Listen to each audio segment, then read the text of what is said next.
Gary, round 2 against Coburg, and probably the end result was more of a relief than anything else as we got home by 10 points. What did you make of it? Good to get on the board for 2016, I suppose? Yeah, it was, mate. Look, I wouldn't say a relief because obviously we needed the 4 points. It was another home game, and of course we obviously value those points enormously. We got 9 free hits at this particular, venue, and everyone is worth their weight in gold. So losing the week before to Collingwood, we certainly wanted to be 1-1, which we achieved that. So I thought our football style for most of the game was pretty reasonable, and it was certainly a step up from the week before. So happy with some guys who needed to get into a little bit of form. Crocker, Golby, Tommy O'Sullivan. Lockie Waddell was a little bit better in his sort of dual role. So Clarkey kicked 3 goals, and I think there were some really positive signs overall, especially the way we dominated the third quarter. We just needed to tidy up our last kick inside 50, and obviously our decision making and how we used the ball in a general ball movement sense. So overall I thought there was a lot more positives than the week before. It was a really defensively dominant sort of game and often hard to score. Was there anything that you put that down to from a coaching point of view, or did it just become the nature of the game as it unfolded?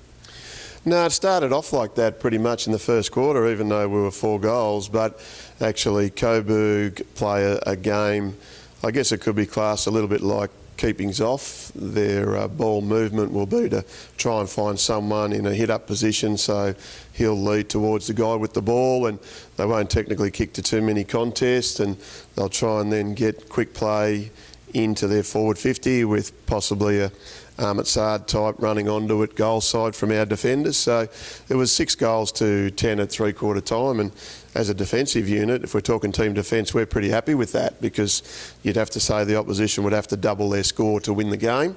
And even though we did make it hard for us, I guess, in relation to some of the things, but I thought our stoppages, we didn't get balance around them, and of course they were able to get out through the front door, as we call it, and they certainly were able to get some real quick speed ball movement inside.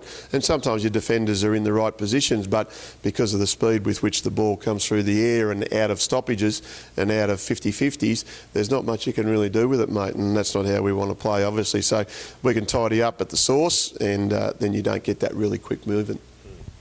And some of the individual performances to highlight, obviously Toby really stepped up late in the game when it was in doubt, but it looks like Khan Heratuku is relishing his early season role in the ruck, and Chris Kane looks like he's rediscovering some of his old form. In such a tight contest, his class and polish with ball in hand really stood out on Saturday. Yeah, it did actually, Sam, and I thought Chris was terrific, really. Toby in the second half really stepped up, and of course his late tackle and then subsequent crunch goal, if you like, really just gave us that little bit of breathing space with about 1:40 to go.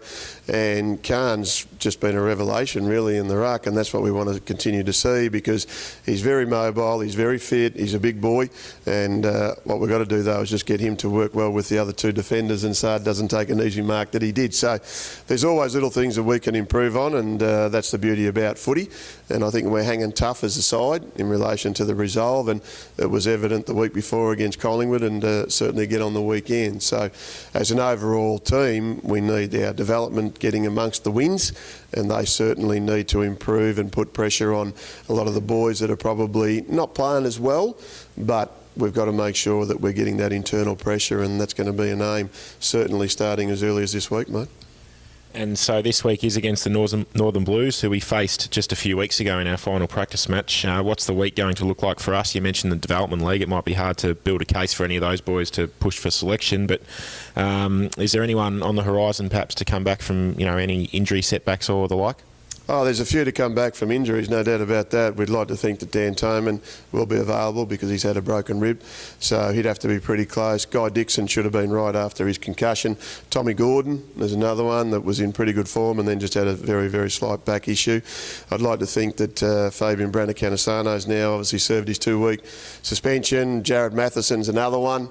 Malcolm Newan, I'd like to think he must be getting fairly close too as well. Ben Gilling, Zach Keogh, Dalton Graham, they were all pretty much late withdrawals at the end of last week's training session on Friday. So there's another probably 6 or 7, I think I've mentioned then. And but the downside is that probably Luke Duffy will miss a week or two with a little hammy. And Tommy Hobbs, unfortunately, is going to have to cop a couple of weeks suspension for his sling tackle. So you get numbers back, but then you just lose a couple. So that's okay. That's the way footy is. And we've just got to make sure that our group is prepared as well. So debrief today, a good session Wednesday, then we'll hit the track with a bit of intensity Friday and go out to Kramer Street with obviously a fairly positive mindset, I would have thought. Well, Gary, well done on the victory on the weekend. Here's hoping we can follow up to go 2-1 against the Blues on Saturday. Yeah, good on you, Sam. Appreciate it.